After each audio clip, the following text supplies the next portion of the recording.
How to care for a waxless ski.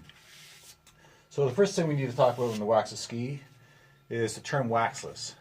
So here we have a touring ski by Salomon. It has, you can see here, it's got some scales under the boot.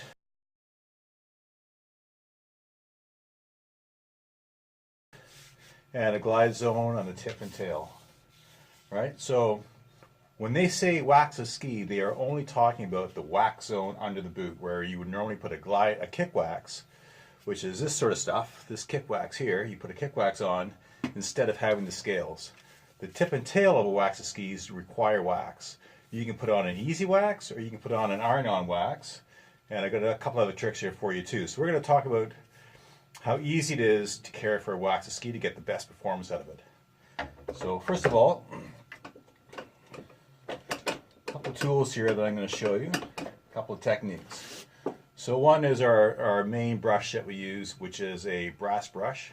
It's got a bit of a blue brush around it too to help clean things up. So a brass brush is a metal brush, and it's great for cleaning and great for waxing. And it's always used tip to tail, and always the brush itself in the same direction. So I put an arrow on this brush to make sure I'm always going in the same direction.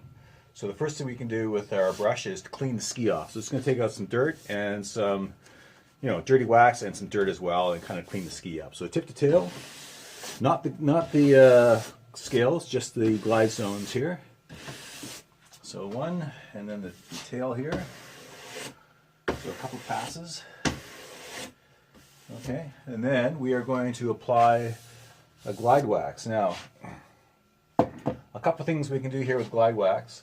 The first is an application I'm going to show you to get a hot wax in there without actually using an iron. So this is something you can do easily on your own. What you want to do though is you want to get a fairly warm wax.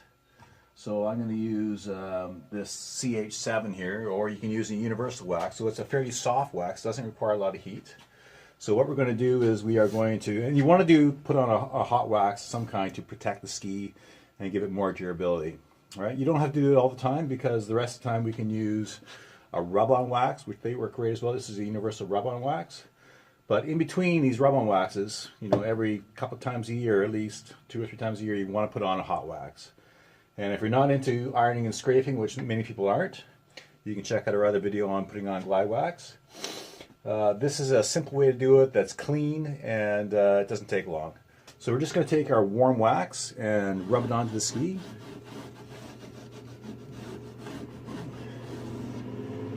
Right, tip and tail.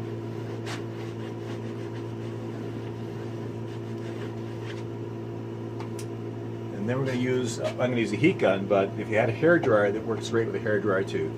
And then you want a bit of what we call fiberline. It's just a great little cloth that doesn't absorb much. Right, so you're going to use some heat up the wax with your hairdryer.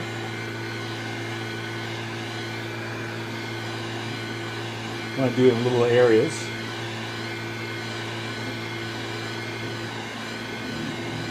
If you use a coal wax, this will not work, because a coal wax requires too much heat. You want to use a warm wax. Heat it up, rub it in. You're heating up the ski a little bit as well with this. You want a fairly hot hair dryer.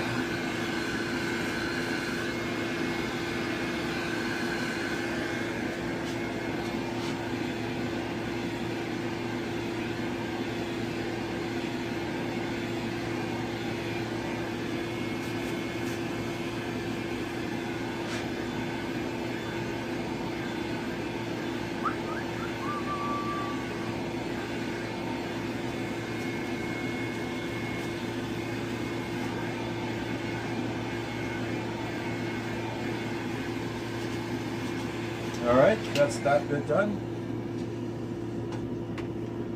And once that's had a minute or so to cool, you can go back to your brass brush and just give it a bit of a brush to take a bit of the wax out of the ski.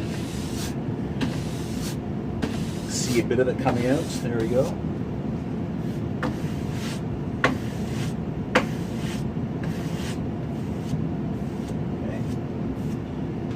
Okay, so that's the first thing you need to know. The second thing is, get rid of this stuff, is in between those hot waxes, you want to apply an easy wax if you don't like doing this hot wax stuff.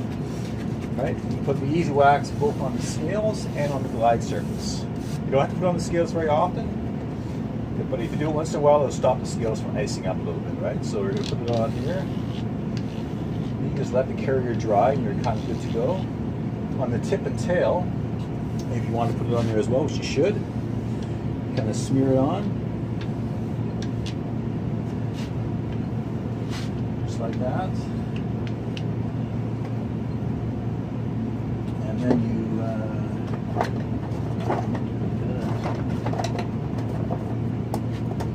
I'll be looking for a natural cork, which I didn't bring down with me. But if you had a natural cork, which is what you want at this point, not a synthetic cork what I have here, but say this was a natural cork, which is what you want. Once the carrier dries, you use a natural cork to rub it on the ski up and down a little bit, and that will push more of the wax into the base. All right, just like that.